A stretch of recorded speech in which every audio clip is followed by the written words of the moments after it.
और देखते ही देखते एक दिन शिष्य और गुरु की जान पर बनाई। और शिष्य ने गुरु से कहा, हे गुरुवर, ये मेरी ही गलती है और मेरी ही गलती के कारण ये सब हो रहा है। आप मुझे सज़ा दीजिए और ये भी समझाइए कि आखिर क्यों हम कामों को क्यों टालते हैं। गुरु ने कहा, नहीं, इस बार मैं तुम्हें कुछ नहीं समझाऊंगा, बल्कि तुम इस बार खुद ही अपने मन के भीतर झांको, खुद को जानो और मुझे भी उपदेश दो कि आखिर कोई भी व्यक्ति अपने जीवन के जरूरी काम को फिर क्यों टालता है। ये कहानी है एक गुरु और दो शिष्यों की। गुरु और शिष्य गांव के बाहर टलहेटे में एक झोपड़ी में रहते थे। एक दिन वो गुरु ने अपने दोनों शिष्यों को अपने पास बुलाया और उनसे कहने लगे, देखो, हमारे पास जो चावल है वो बहुत जल्द ख़त्म होने वाला है और बहुत जल्द वर्षा का मौसम भी आने वाला है। इसलिए मैं चाहता हूँ कि कल ही तुम दोनों गांव के लिए निकल पड़ो और वहाँ से चावल खरीद के लाओ। दोनों शिष्यों ने गुरु की बात मान ली और वे दोनों अगली सुबह सूरज की किरण के साथ ही गांव की ओर निकल पड़े। लेकिन कुछ ही समय के बाद वे दोनों आश्रम वापस लौट आए। आश्रम वापस आने के बाद उन गुरु ने उन दोनों शिष्यों से कहा, क्या बात है, तुम दोनों इतनी जल्दी कैसे लौट आए? क्या तुमने चावल लाया? इस पर उन दोनों शिष्यों ने सर हिलाते हुए ना ही कहा। और तभी वो गुरुवर उन दोनों शिष्यों से कहते हैं, आखिर तुम दोनों खाली हाथ क्यों लौट आए? तभी उन दोनों शिष्यों में से एक शिष्य कहता है, हे गुरुवर, गांव की ओर जाने के लिए जो नदी हमें पार करनी पड़ती है, जिस पर जो पुल बनाया गया है, वो लकड़ी का पुल पूरी तरह से झरझर हो चुका है। यदि हम अगर उस पर चल के जाएंगे तो ये बहुत खतरा हो सकता है, हमारी जान भी जा सकती है। तभी वो गुरुवर उन दोनों शिष्यों से कहते हैं, तो क्या तुम किसी और रास्ते से गांव की ओर नहीं जा सकते थे? इस बात पर उन दोनों में से पहला शिष्य जवाब देते हुए कहता है, हे गुरुवर, दूसरा रास्ता बहुत लंबा और बहुत कठिन है और रास्ते में मैंने कई लोगों को ये भी कहते हुए सुना है कि उस पुल की मरम्मत बहुत जल्दी ही हो जाएगी। अब मुझे तो यही लगता है कि उस पुल के ठीक होने का हमें इंतज़ार करना चाहिए। पहले शिष्य का जवाब सुनकर उन गुरु ने अपने दूसरे शिष्य की तरफ देखा, जो बिल्कुल चुपचाप खड़ा था और वो अपने गुरु की कोई भी बात का कोई जवाब नहीं दे रहा था, क्योंकि वो अब भी इस समस्या का समाधान के बारे में सोच रहा था। कुछ दिन ऐसे ही बीत गए। तभी एक दिन गुरुवर ने अपने दोनों शिष्यों से कहा, देखो, चावल बहुत जल्द खत्म होने वाला है, तुम्हें शीघ्र ही गांव की तरफ निकलना चाहिए और जल्द से जल्द गांव से चावल लेकर आना चाहिए, अन्यथा हम सबको भूखा ही सोना पड़ जाएगा। उन गुरु की आज्ञा पाकर वो दोनों शिष्य अगले दिन ही गांव की तरफ निकल पड़ते हैं। कुछ ही देर बाद पहला शिष्य वापस लौट आया। जब गुरु ने उसके वापस आने का कारण पूछा, तब वो शिष्य गुरुवर से कहता है, हे गुरुवर, अभी तक पुल की मरम्मत का काम पूरा नहीं हुआ है और वहाँ के आसपास के लोग यही कह रहे हैं कि पुल की मरम्मत का काम जल्द ही पूरा हो जाएगा, क्योंकि पुल बनने का कार्य शुरू हो चुका है, इसलिए मुझे लगता है हमें और थोड़ा इंतजार कर लेना चाहिए। अपने शिष्य के मुख से यह सुनते हुए वह गुरु शिष्य से कहते हैं, तुम्हारा गुरु भाई कहाँ है? वो कहाँ गया? इस पर वह पहला शिष्य जवाब देते हुए कहता है, हे गुरुवर, वो तो लंबे रास्ते की ओर गया है। वह रास्ता बहुत लंबा और बहुत कठिन है, और सबसे अजीब बात तो यह है कि हमने कभी भी उस रास्ते पर सफ़र नहीं किया। वह रास्ता हमारे लिए अनजान भी है, जिस कारण उसे कई तरह की परेशानियां भी उठानी पड़ सकती है। वह तो बेवजह ही परेशान हो रहा है। बस 2 से 3 दिनों में पुल का काम खत्म हो जाएगा और फिर मैं खुद जाकर गांव से चावल लेकर आ जाऊंगा। पहले शिष्य के मुख से ये बातें सुनकर वो गुरु चुपचाप रहे। उन्होंने उससे कुछ भी ना कहा, और देखते ही देखते कुछ दिन और बीत गए। करीब 3 दिनों के बाद वो दिन भी करीब आ गया जब चावल पूरी तरह से खत्म हो चुके थे। तभी उन गुरु ने अपने पहले शिष्य से कहा, तुम अभी के अभी जाओ, अन्यथा हमें इस बरसात में भूखे पेट ही सोना पड़ेगा। उस शिष्य ने गुरु की बात मानी और वो तुरंत ही चला गया। कुछ देर पश्चात वो शिष्य वापस लौट आया।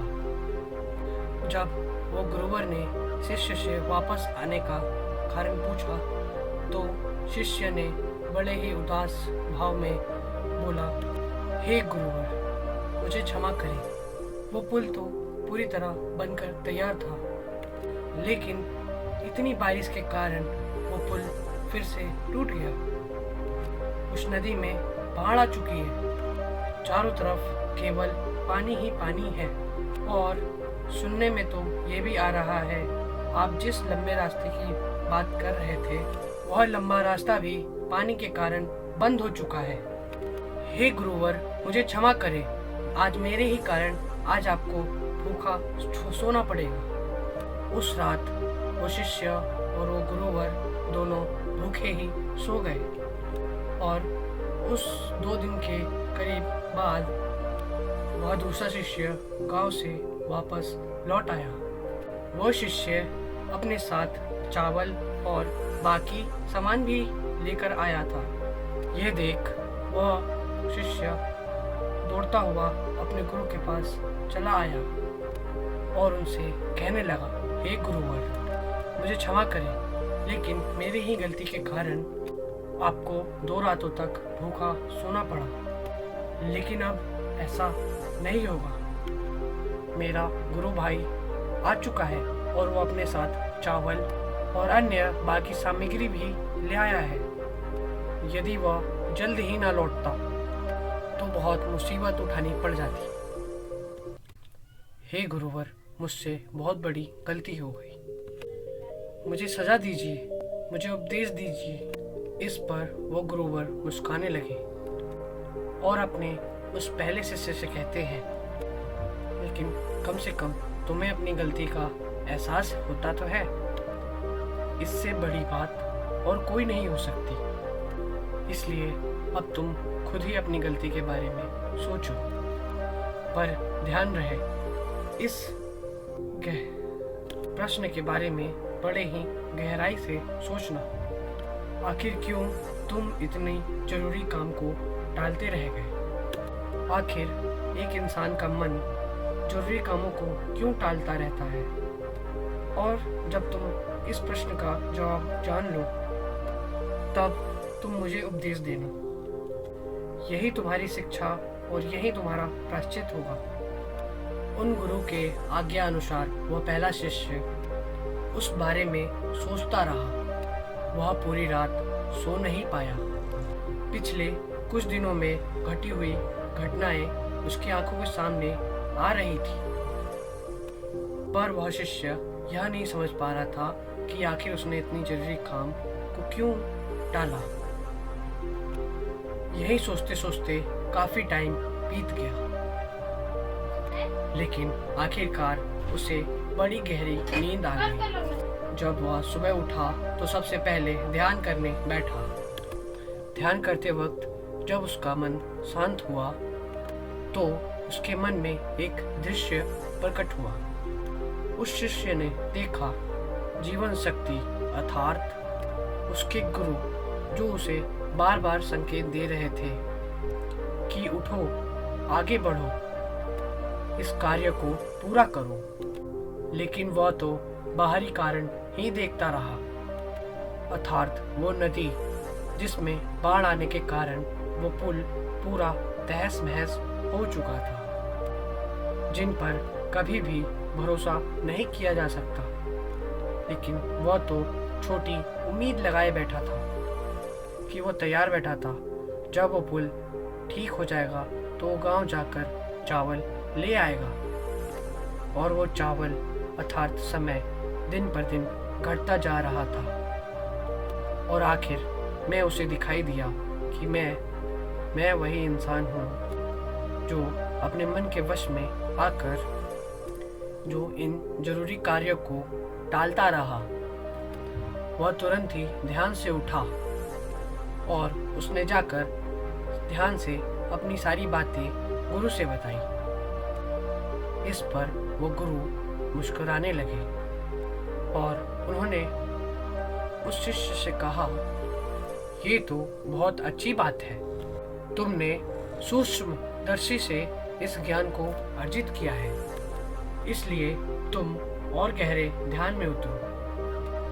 तुम्हें अवश्य ही इस प्रश्न का उत्तर मिल जाएगा। शिष्य ध्यान से बैठकर इस प्रश्न को और गहराई से सोचता रहा। चावल लाना अत्यधिक जरूरी काम था, फिर भी मैं उस काम को क्यों टालता रहा। वो शिष्य एक बार फिर से ध्यान में बैठ गया।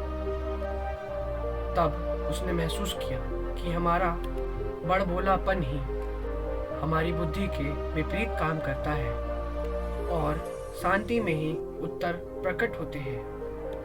अर्थात जब भी हम किसी कार्य को करना चाहते हैं तो उससे पहले हम बाहरी कारण को देखते हैं, क्योंकि हमारा मन बहुत आलसी है और उसे आराम चाहिए, जिस कारण वह तरह तरह की तरकीबें खोजता है, तरह तरह के बहाने खोजता है ताकि हमें वह कार्य ना करना पड़े। और वह इसी कारण तरह तरह के उत्तर भी प्रकट करता है। लेकिन जब हम शांति से एक जगह बैठ जाते हैं और उस समस्या पर विचार करते हैं तो हमें उसका उत्तर जरूर मिलता है।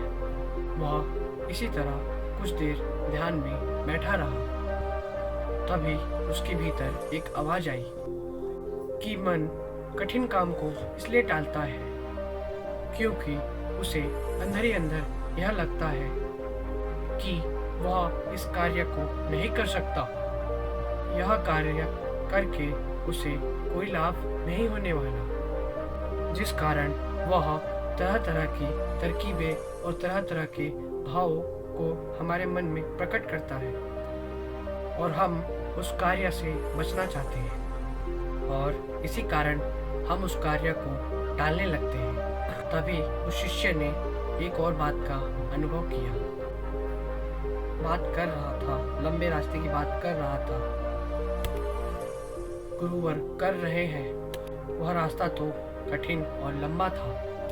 उस रास्ते पर मैं नहीं चल पाऊंगा क्योंकि मैं मेहनत करने से बचना चाहता था। मैं उतने लंबे रास्ते से गांव जाने से बचना चाहता था। कुछ देर और शांत रहने के बाद वह शिष्य अपने आप से ही अपने कहता है, शायद उस रास्ते पर उस जंगल में भी मुझे डर लग रहा था जहाँ पर चोर और जंगली जानवर भी रहते हैं। इसी कारण मेरा मन कम जोखिम वाले रास्ते को अपनाना चाहता था, अर्थात वह पुल। इसी कारण मैं पुल के बनने का इंतजार भी कर रहा था। तभी उसे इस बात का एहसास हुआ कि काम टालने के पीछे जो कम होता है वो हमारे अंतर्मन में ही होता है। ध्यान में और गहराई में उतरने की वजह से एक और साफ वो दृश्य देखा। उस दृश्य में उसने यह देखा कि जो सबसे कम जोखिम वाला रास्ता था, अर्थात वह पुल जो सफर शुरू होने के पहले तो दिखता है, जिससे हमें यह एहसास होता है कि हम बहुत जल्द उस कार्य को कर लेंगे। वह कार्य इस पुल के वजह से बहुत आसान से हो जाएगा, लेकिन वास्तव में वह पुल हमारे डर का एक प्रतिबिंब है। इसका अर्थ यह हुआ कि हमें खुद पर ही शक है। हम खुद पर ही विश्वास नहीं कर पाते कि हम लंबे रास्ते को भी तय कर सकते हैं और अपनी मंजिल तक पहुंच सकते हैं। यदि वास्तविकता में आप इसी की गहराई में जाएंगे तो आपको इसका बस एक ही जवाब मिलेगा कि असल में कोई भी व्यक्ति किसी काम को नहीं टालता, बल्कि वह व्यक्ति अपने आप को आगे बढ़ने से रोकता है, खुद को नए सफर पर चलने से रोकता है, खुद को नई मंजिल पाने से रोकता है। यदि अगर आप भी चाहते हैं कि आप भी छोटे रास्ते से आगे बढ़ सके, तो यह आपको आपकी बुद्धि, आपके अनुभव के कारण ही मिल पाएगा। हमारी बुद्धि और हमारे अनुभव ही वह पुल है जो हमारे सामने शॉर्टकट के रूप में प्रकट होते हैं। इतना कुछ जानने के बाद वो शिष्य बहुत प्रसन्न हुआ। इतना कुछ जानने के बाद वो शिष्य अपने गुरु के पास नहीं गया, बल्कि उसने अपने आप से ही एक और सवाल किया कि आखिर मैंने पहले इस डर के बारे में क्यों नहीं सोचा। जब मैं उतनी जरूरी काम को टाल रहा था, तब मैंने इस गलती का एहसास क्यों नहीं किया। तभी उसके भीतर से एक और आवाज़ आई कि यह तो मन के